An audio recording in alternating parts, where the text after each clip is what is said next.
They pulled Christopher Brown, a successful black attorney, from his car, handcuffed him, and accused him without cause. Humiliated but unbroken, he fought back in court, exposing a shocking secret about his accusers. What happened next will leave you speechless. But let's start at the beginning.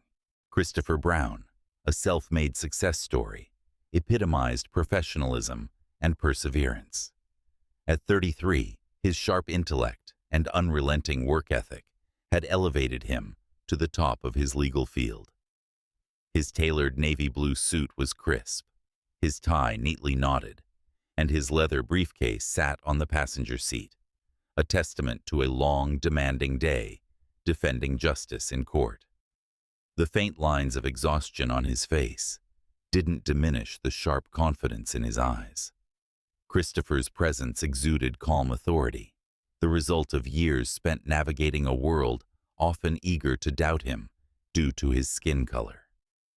As he drove through the quiet suburban streets that evening, the air was thick with stillness, interrupted only by the hum of his engine.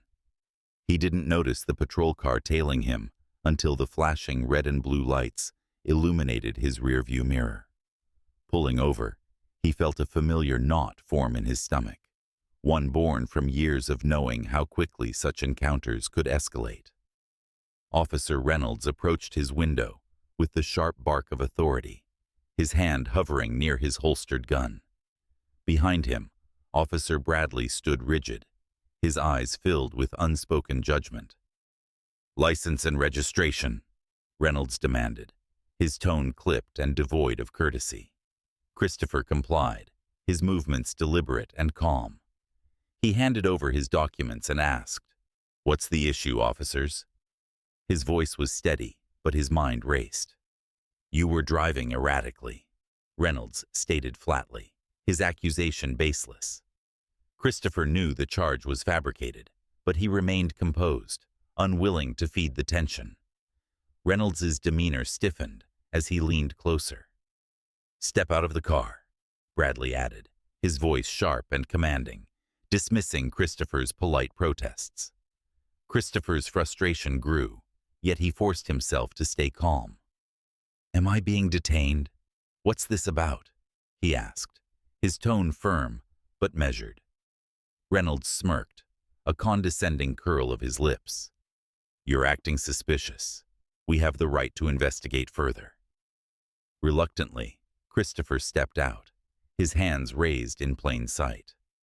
As curious onlookers gathered, he felt the chill of handcuffs snap around his wrists. His neatly organized car was upended by the officer's invasive search, each moment a reminder of how his success, integrity, and calm demeanor were meaningless in the face of prejudice. 2 days after his humiliating arrest, Christopher Brown found himself in an unfamiliar role, standing as a defendant in the courtroom, where he was usually the commanding attorney. The polished wood paneling of the room, the quiet hum of whispers among spectators, and the solemn gaze of the judge felt strangely foreign, as if the space itself was rejecting the injustice unfolding within it. Christopher, now accused of resisting arrest and disorderly conduct, sat silently at the defendant's table, his sharp suit and calm demeanor betraying none of the simmering frustration within. Across the room, Officers Reynolds and Bradley confidently recounted their fabricated narrative. Reynolds, with a smug tilt of his head, declared, "We believed he posed a threat." His words were calculated, aimed at painting Christopher as aggressive, volatile, and dangerous. Bradley nodded in agreement, their testimonies rehearsed to perfection. Christopher, representing himself, absorbed their statements with the quiet intensity of a chess player studying an opponent's flawed strategy. When it was his turn to speak, he rose with the poise of a man who knew the truth was on his side. "You claimed I resisted arrest," Christopher began, his voice steady and clear as he locked eyes with Reynolds. "Can you explain why, despite this supposed resistance, there are no injuries to either of you or to me?" Reynolds faltered, his confidence wavering for the first time. "You were verbally aggressive," he stammered, grasping at straws. Christopher arched an eyebrow, his expression a mix of disbelief and disdain.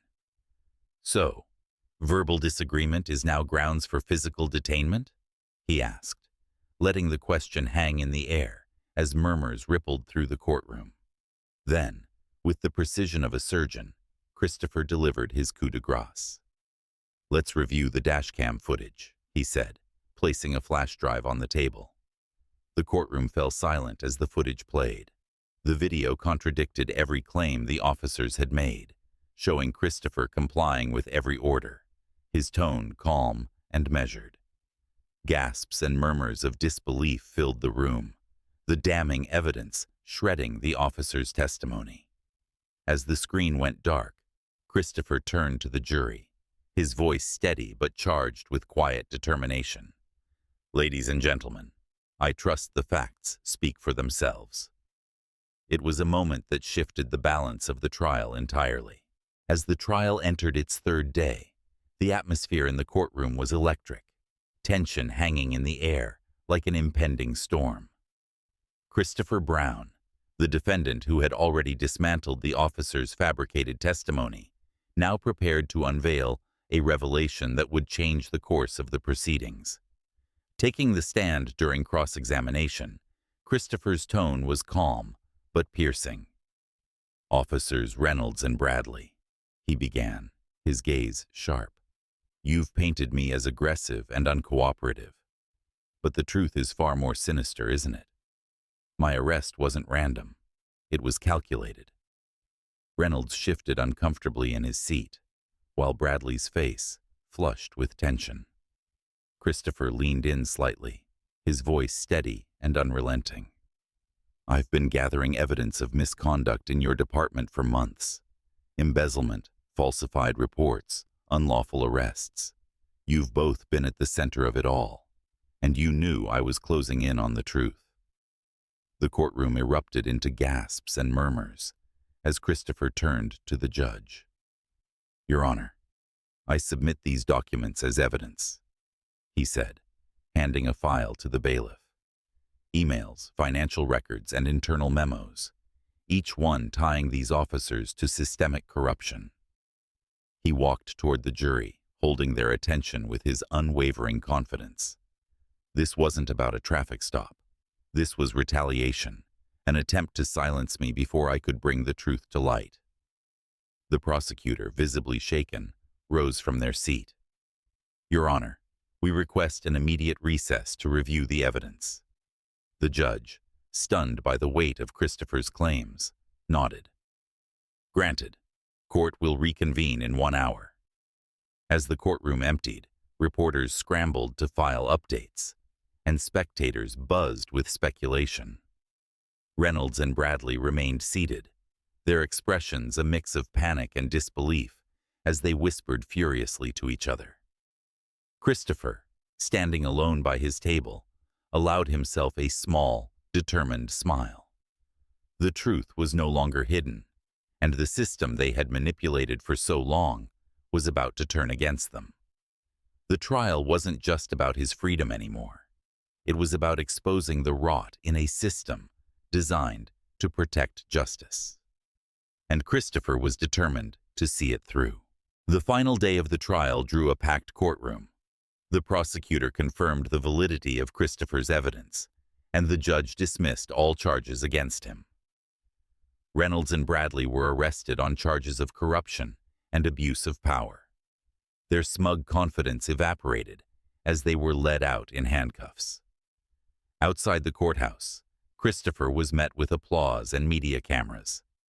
"This isn't just about me," he told reporters. "This is about fighting a system that allows injustice to thrive. We must all do our part to hold those in power accountable." In the weeks that followed, Christopher's case became a rallying point for police reform in the city. His bravery in standing up to corruption inspired others to speak out, proving that even in the face of systemic prejudice, truth and justice could prevail.